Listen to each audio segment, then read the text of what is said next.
celebrate an outstanding achievement. Our hard work, long hours of studying, and constant stress.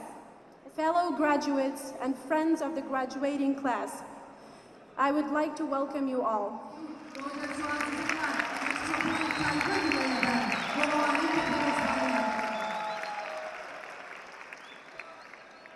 Peaceful life full of success, happiness, adventures.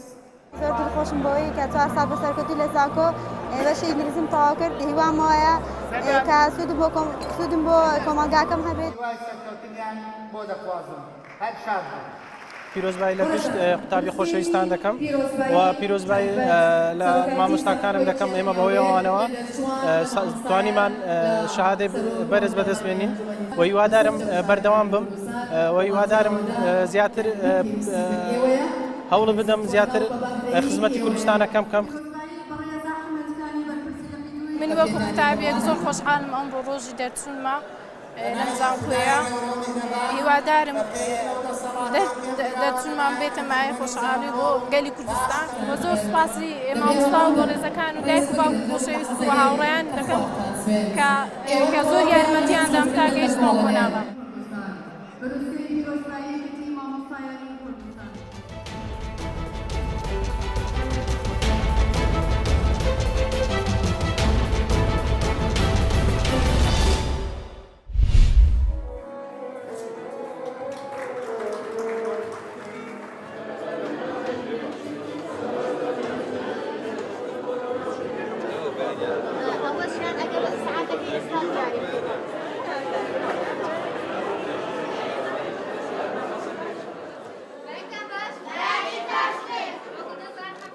ئامانجدەکردنەوەی ئەم فیستیڤاڵە خەندەیەک لەسەر لێوی قوتابیان دروست بکەین و خۆشیەک لەناو ئەو هەموو کێشە و نەهامەتیانەی کە هەمانە بۆ سەر لێوی قوتابیان دروست بکەین و ئێمە چەند قوتابیەکی ئاوارەی کەرکووکمان لەلایە زیاتر لەبیرچوونەوەی ئەو ڕووداوە تراژیدیایی کە هەبووە لە پێشترا لەسەر دەرونیان بتوانین لا ببین.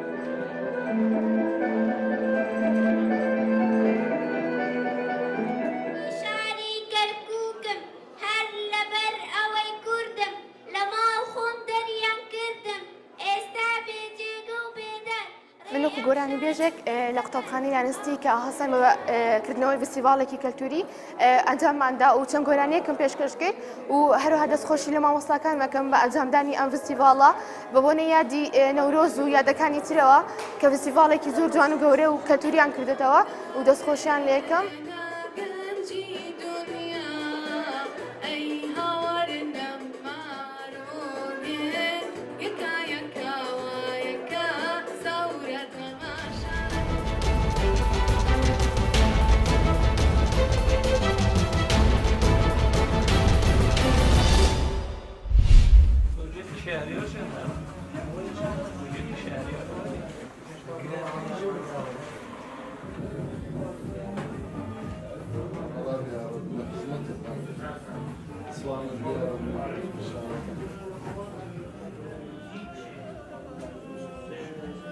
متأسفانە ئەوەنێ ئەو ئینترنێت و تەلگرام و جرشتانە پەیدا بوو حالەم کەمتر بۆ لای کردێ بوو ئەحساس دەکەن مەسەلەن ئەو تەلگرام و شتا و مەتالب ئینترنێتەی واقعان جێ کردێ بێ دەگرێتەوە وەلی هەر شتە بەسلا دەبێت جێگای خۆی هەبێ و وانێکی شۆن و وانێکی خۆی هەبێت.